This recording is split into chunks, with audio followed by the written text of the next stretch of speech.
seeɗi guettoɗe joyi haray ɗum ɗo yoni.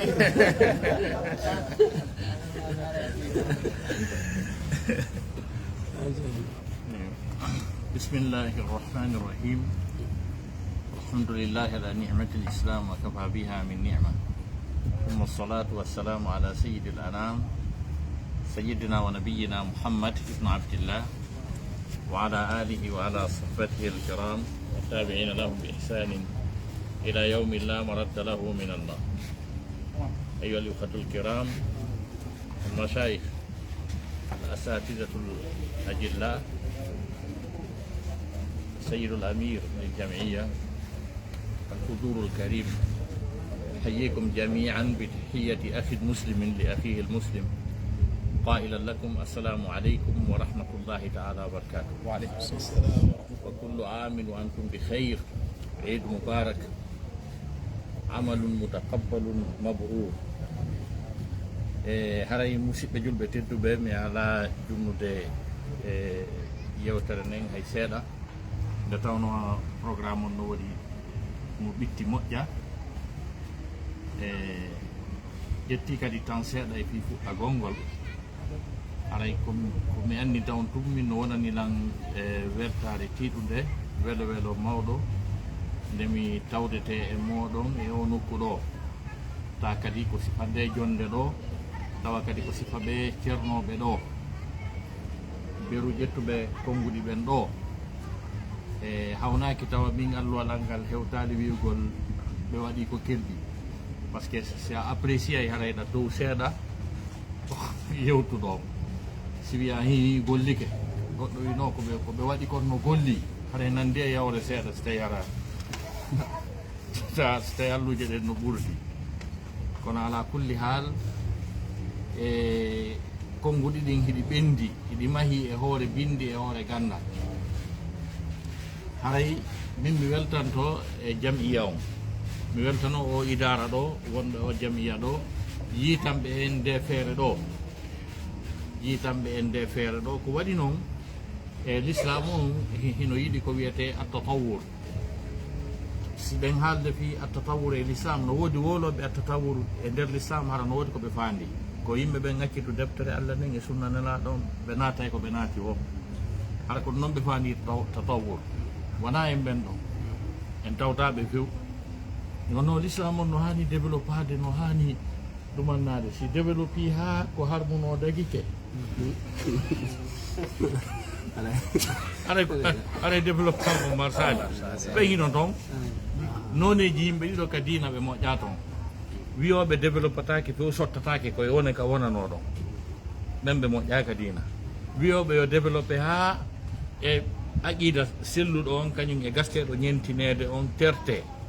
wiyama ɗo joni a tigui tigui on e buumagol sonnaɓe ɓen, l'islam on développi. hay si ɓe buumaki, Allah danno en sifa on développement l'islam.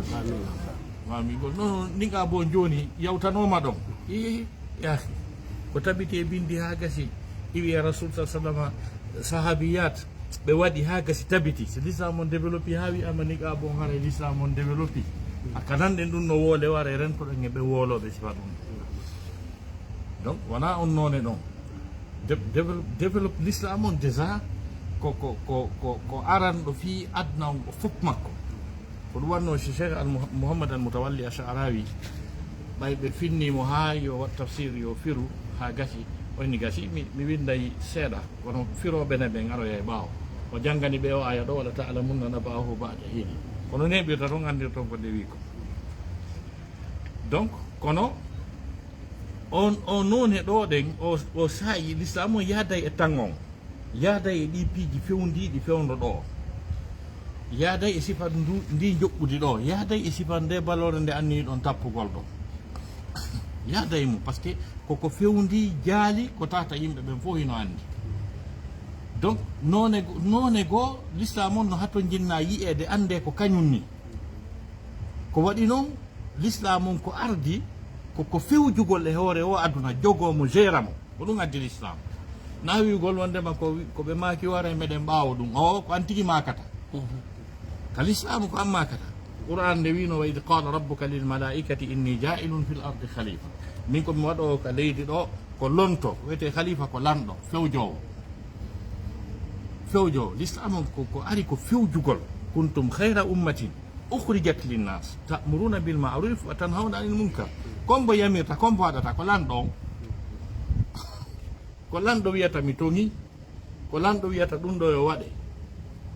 donc konngol ngol ko enen duwangol hendade fewja e maggol waɗo ɗum ɗo e wata wonde ɓaawo ɗi média ji ɗo retard ɓurɗo mawde mo alamul islami heeɓi on ko ayɓe ɓen addi en konka média tawi joni ko kamɓe woni noppi men ɗi koko ɓe wooli wo naneten koko ɓe holli wo yiyeten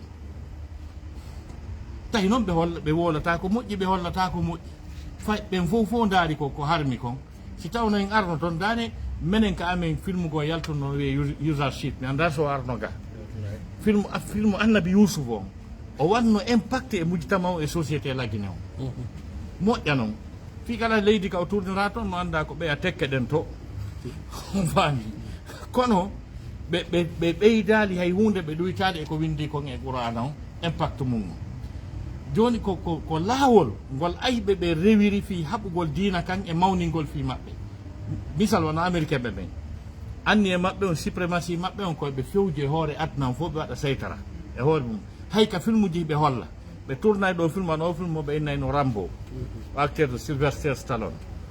kanko tun e moteur wotoro ara o piya pays fof o piya pays fof ɓay ko américain jo fof wi he aden goto tun mo sutike ɓe américain ɓe ara ko ɗum tigi ɓe falno yimɓe ɓe wiw ko ɗum tigi ɓe falno yo yimɓe ɓen sikku ndaare kala film mo ɓe tourni on tawa jouowo rôle mo fof yiɗa on wargol yimɓe wara paykoye on taway ko accituɗo waare ko julɗo ko mbandiniɗo julɗo ɓe waɗata warowo o fi yo yimɓe ɓe yiw kala accituɗo waare kala wawɗo ni ko waroɓe paykoye ko yiya ɗum lawta sustaɓe fi doggingol yimɓe ɓen e dina kam si tawno enen kadi en tourno film tawa kala jouowo rôle important sauva otage ɓe ɗumanno wallito nawnuɓe ta ko julɗo so yimɓe ɓe yii ɗum ɓennayi ɓe julɓe no moƴƴi ko ɗum ɓe wiyata donc o yaasi ɗo ko ni o ardi ko ni kadi o yarata mo suti ɓuri ni ko ma yaaden e makko enen e deftere men nden e sunna on ma yaaden e sifa ɗi piiji ɗo yaaden e sifa ɗe tumbodere e sifa ɗi nokkeeli par ce que si ɗi accanama yeddoɓe ɓen ko yeddoɓe ɓen tun ɗuman mais si julɓe ɓe yiyama kañum kadi ɓe jooɗike ɗo ɓe wooli aya goto ɓurani eɗon andi ɗi bayaji baya goo ko festival international yelgol Sanamour ko nelaɗo déléguno yimɓe ko sabu tawegol maɓɓe ɗin baya akabaji ko sabu ɗum wanno si heeɓi silmuɓe ko ɗum udditi Madina ko Sanamour arano ɗon ko nelaɗo imminno ko ya yettinana ɗon dina kan ɓay heeɓi ke ɗon seeɗa ɓe jaɓuɓe ɓay fokkiti ɓeyni men sintiri men ganda ko men janga nalmaki yeey tum ɓe naɓanoye on ko janna o ɓe naɓoyi Moussa bun Umayr kañum Abdullah ibnu Ummi Maktoum sino haalede fi ansar ko ɗon fuɗɗi on faami donc na daragol wiya fof mum haramu ɓattatake on faami julɗo on o yaltitay e nokkeli goo o holla ko addi kon ko kañum ni par ce que ko woni ay bimana programme ayɓe l'islam ɓen fof ko watta l'islam o woolu l'islam kañum ko sabbi koye wooltu yo wiye hino ɗo yimɓe ɓen jokkay par ce que tabi a neɗɗanke ko Allah tafimo e mum kon haray himo yiɗi ko moƴƴi kon himo yiɗi ko foti kon ko watta ko qur'ana wi fitratallahi allati fatara nnasa alayha c'est à dire hino e men dina kan on faam no e yimɓe ɓen fof kaka waɗa o ko ɗum waɗi si goɗɗum ngo e dina kan no wiye maruf ko wiyete maruf ɗum ɗon woni julɗo woni na julɗo wallitagol nawnuɗo okkorgol mo ala teddingol mawɗo yurminamo ko ɗum fof wiyete maruf kala tagaɗo no kafi ɗum on faami ka ɗum manifesti wo muran ndun ndu marsay ndu yahay donc haray hiɗe weltodirani mouradu moƴƴuru oɗo programme ɓeɗo musidɓe meɗen wonɓe o jamiya joguiɓe oɗo fikra joguiɓe o vision jano molanaɗo ɗo minen haray meɗen weltoriɓe meɗen encouragé ɓe e muɗum kala ka sifa ɗum ɗo yani so tawi lan ɗo lan Dakar ɗo lan tori on waɗe hito e an haray e wallidira inchallah sukaɓe ƴoɓe janggu deftere Allah nden ɓe hunjo qur'an o ɓe janga ɓe janga kadi gande fewdiɗe ɗen fewdo ɗo ɓe holla l'islam on none mo yimɓe ɓen tawata yiyay mo jaɓay mo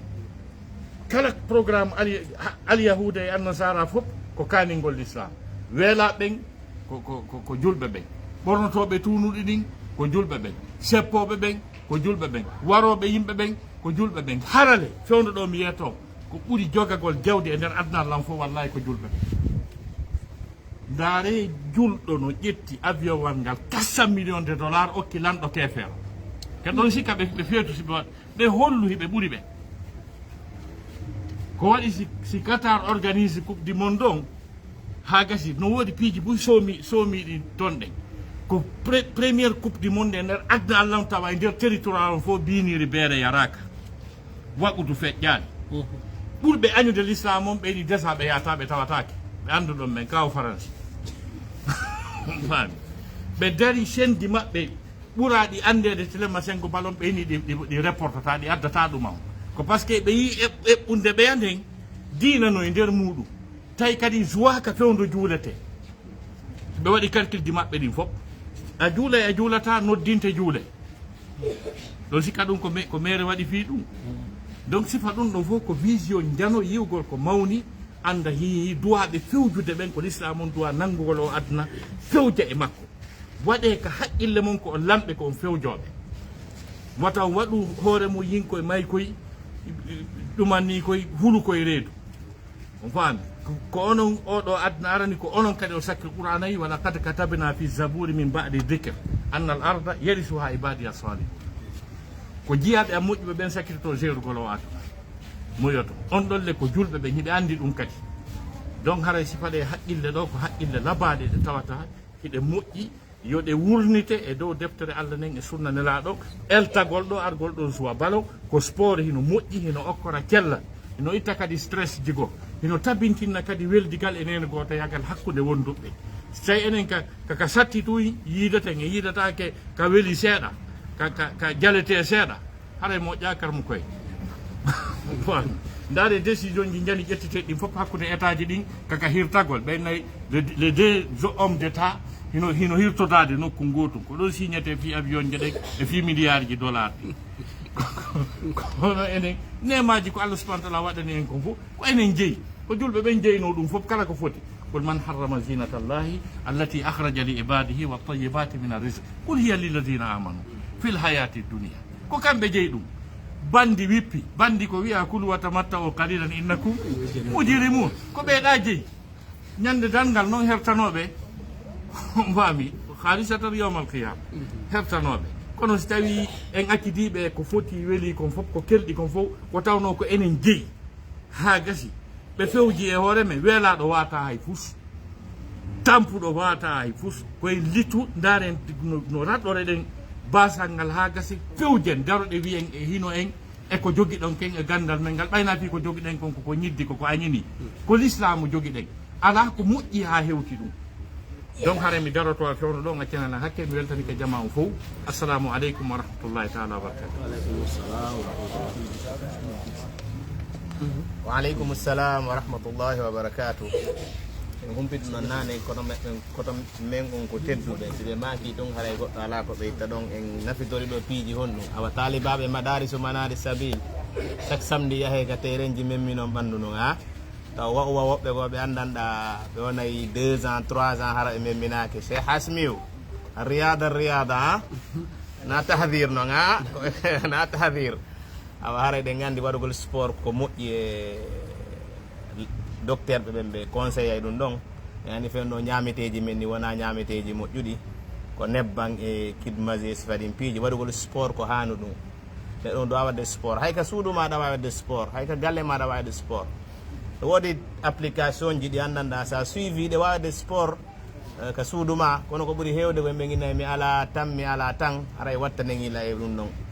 haray inchallah eɗen jonnude amirul jamiya sifa ɗi idée ji ɗo fof ko ɓe ari innovation o waɗi harade jamiyatu sabili salam madarisu manari sabil no mari ko inde kon innovation innovugol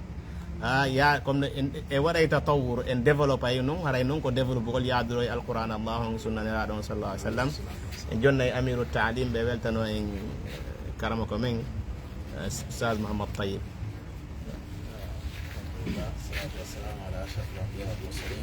وعلى آله وصحبه أجمعين ومن سار على نهجه إلى يوم الدين ثم أما بعد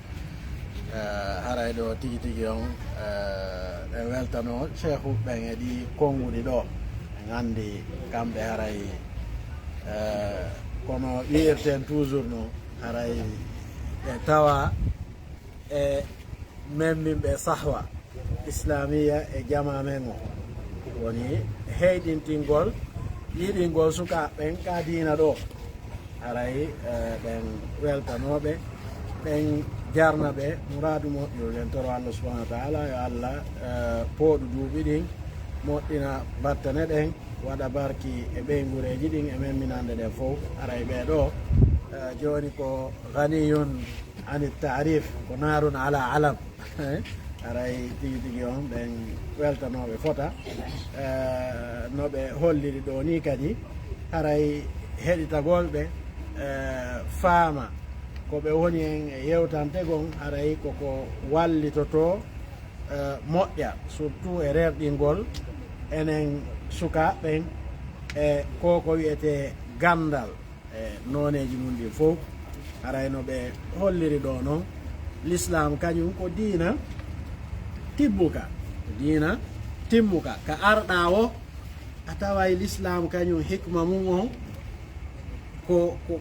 iwru ɗum ka milladun hakimin alim ko iwru ɗum ka Allah subhanahu wa taala hanki ma hecci hanki ñande julde hawrunode e juma nden hey si Allah jarriɓe o rikema dammi seeɗa hutteteɗi hey sendite a innoyama juma on noon haray na ko faalaɗo anday on sumati ko honɗum sharia on waɗir ɗum a taway kadi ko islam tun wawi ɗum sina ɗum mo kala wiya e moodi ɓural ko ari e juma kon e moƴƴere ko woni e mum kon ɗum ko be inne ko wajibi kono sharia ara wiyama siɗa faala waɗu sino wawi khutba nelaɗo ɓe dartoon ka khutba iidi ɓe inna faalaɗo oyo jento faalaɗo oyo ko ɗum kadi woni islam arata fi no moƴƴima ɗuma wi'a ko waɗɗaki kon hino waɗɗi ma ko dagi kon hino harmi par ce que sa waɗi ɗum tun haray a falji ko haysi ko hirande honde joguiɗa haray ko faljere wontata sabuna noon sharia on kañum o laɓɓini piiji mum ɗin fof idan haray kono ɓe wirɗo noon haray ko waɗɗi hen ko wakkilagol janga dina kan faama ka haray ka woni wo e contexte kala haray sharia on no woodi ko tindini ɗum ɗon ko ɗum waɗi sen daari sharia on e sengo ɗe juldeje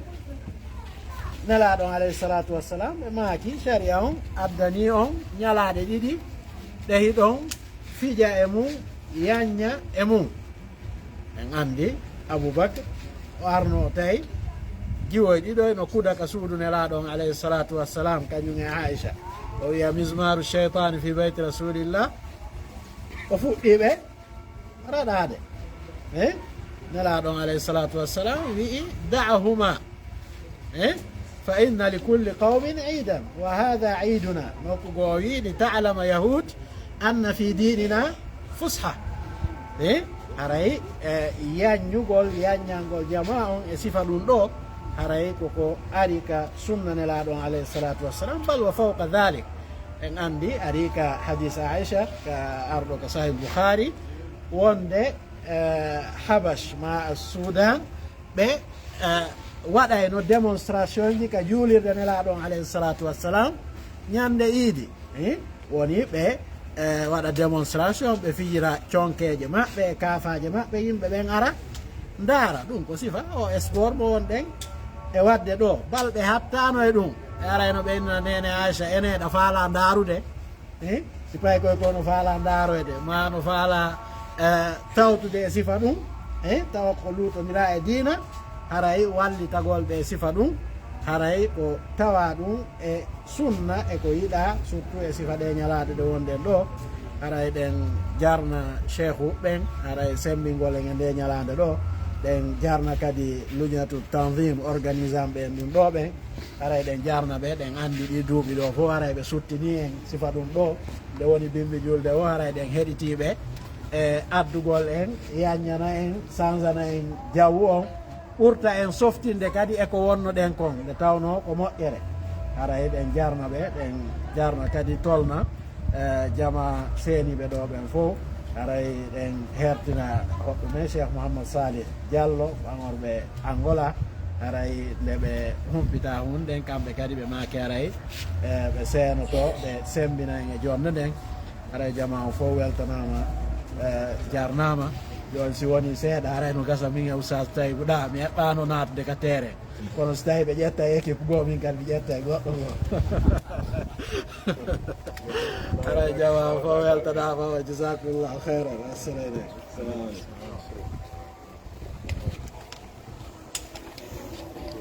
jazakumullahu khairan amirana aray nani ko amiro maki kon kamɓe kadi ɓe weltanama ɓe jarnama giwa ɓe seeni ka jamiya ga e yita tawo machallah gaari ɓe tawi jamiya on hewti nokku goo kamɓe kadi ɓe nawimo nokku goo haray golle jama ko ni golle l'islam ko ni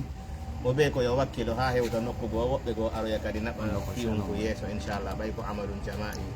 haray ɓay ɓe yewtiɗo fi cheikh mouhammad salih angola en yeggitata almarhum fadilata cheikhina wa zamilina cheikh ishaq diallo hafizahullah rahimahullahu taala ɗe gandi ɗe balɗe ɗo kamɓe ko kamɓe maɓɓe ɓe tawano e tugalal ka madarisu manaris sabil ɓe tawano kadi e tugalal ka jamiyatu sabili salam ɓe janniɗo fayda duuɓi 5 duuɓi 6 ko kamɓe kadi wonno mudiru far'u dali foron ɗe balɗe feƴƴude ɗe en nani allahu subhanahu wa taala ƴettitiɓe angola to hayɗen toranoɓe allahu subhanahu wa taala ɗen inaɓe allahuma ahfir lahu warhamhu waafi waafu anhu wa akrim nuzulah allahumma jal qabrahu rawda min riyadil janna wala tajal hufrata min hufarinna hara hiɗen inna yo allah innaɓe yaafoɓe yaafade ɓe yaafaɓe adna on koni ko yohumiɗo arde yeggitali ɓe ko noon kadi karamokoɓe goo cheikh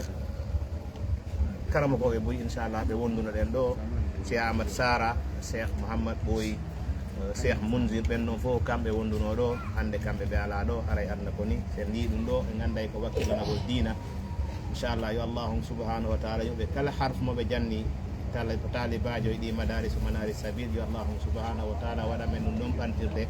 darja ka aljanna haray noon ɓay futuro on heewi inchallah eɗen yaade ka ɗuuɗen futuro sen arti inchallah gayntoɗen programme o assalamu aleykum wa rahmatullahi wa barakatuh Thank you.